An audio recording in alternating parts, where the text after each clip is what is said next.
Quelle alimentation privilégier pour être en bonne santé? Aujourd'hui, je vais vous parler de la classification des aliments biogéniques, bioactifs, biostatiques et biocides. Les êtres humains, tout au long de leur évolution, se sont toujours nourris des aliments qu'il y avait dans leur environnement. Vous savez qu'on est ce qu'on mange. Donc, c'est comme si nos cellules et notre organisme étaient la somme de tout ce qu'on avait consommé, tout ce qu'on avait mangé depuis notre enfance. Et vous savez à quel point notre alimentation influence notre santé et notre immunité. Bien sûr, le fait de manger une alimentation vivante, une alimentation saine et naturelle, c'est-à-dire non industrielle et non transformée, sans produits chimiques, sans conservateurs, est l'idéal. Vous savez que le corps a sa propre intelligence qui a été développée sur des millions d'années d'évolution et que finalement, pour rester en bonne santé, l'idée, c'est d'écouter les signaux que notre corps nous envoie. Malheureusement, vous savez aussi que l'être humain est un être d'habitude et que bien souvent, on a ancré des habitudes, parfois et même souvent mauvaises, quand on était petit en ce qui concerne l'alimentation. Et que du coup, on questionne ces habitudes simplement quand on en a marre d'avoir mal et quand on a un inconfort suffisamment important qui nous permet de remettre en question nos habitudes. Certaines personnes mangent toujours, par exemple, des cornflakes le matin avec du lait industriel parce qu'elles mangeaient ça petit, parce que leurs parents leur donnaient ça petit, faute de savoir mieux. L'idée de cette vidéo, c'est de vous faire comprendre qu'il y a un certain type d'aliments, comme ces cornflakes avec du lait industriel le matin, qui vous enlèvent de la vitalité. C'est aussi essentiel de comprendre pourquoi on mange.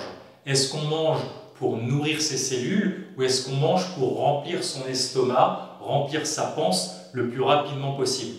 Vous savez que souvent, l'alimentation est liée aussi à nos émotions et que parfois, on mange pour combler ses émotions ou remplir des vides qu'on peut avoir dans sa vie. Le fait de réaliser donc pourquoi on mange est aussi extrêmement libérateur. Cette classification, elle a été développée en naturopathie et notamment par un philosophe hongrois qui a beaucoup étudié l'alimentation vivante qui s'appelle Edmond Bordo-Székely. Alors le premier groupe d'aliments, ce sont les aliments biogéniques qui favorisent la vie.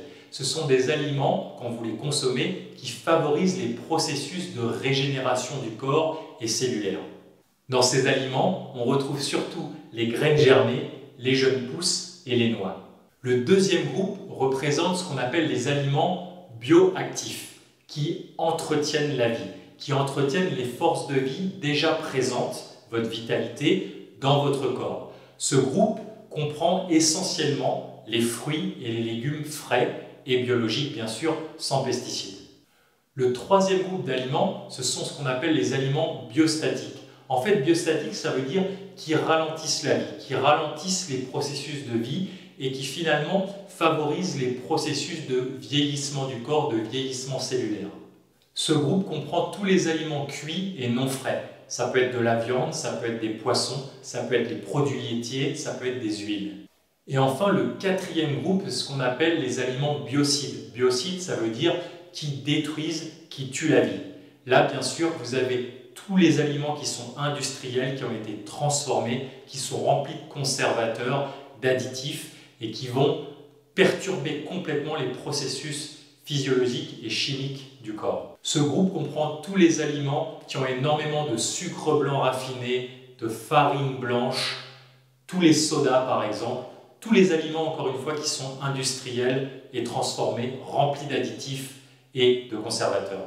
Vous comprenez bien qu'un régime alimentaire qui est essentiellement composé d'aliments transformés, industriels, des choses que vous cuisez par exemple au micro-ondes qui sont surgelées, toute l'alimentation fast-food, junk food, McDonald's pour ne pas le nommer, vous comprenez que ces choses-là, si l'alimentation elle est essentiellement basée sur des produits biocides ou biostatiques, ça va augmenter la toxicité du corps. Le corps va s'acidifier et un terrain acide, c'est un terrain qui favorise l'apparition de toutes les inflammations et de toutes les maladies.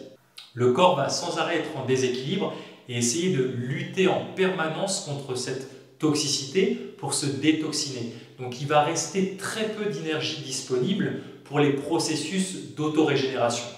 Finalement, cette alimentation, si elle est basée sur des aliments biostatiques et biocides, c'est une alimentation qui nous tue à petit feu quand on n'en est pas conscient.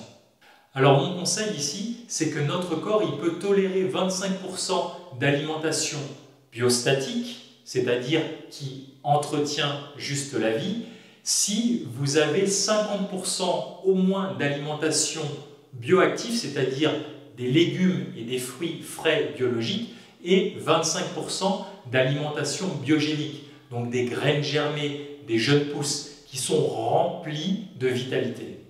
La règle est simple les amis, c'est vraiment de favoriser une alimentation végétale, vivante et variée. Si vous focalisez sur ces trois principes-là, vous allez voir que c'est une alimentation qui supporte, qui soutient la vie. Je vous invite à nous laisser en commentaire quelle est la moyenne d'après vous des aliments biogéniques, bioactifs, biostatiques et enfin biocides que vous avez en ce moment dans votre alimentation. Et je vous retrouve très bientôt pour une prochaine vidéo pour vous expliquer les différents types de cuisson et ce qu'on appelle la leucocytose digestive. À très bientôt. D'ici là, prenez soin de vous.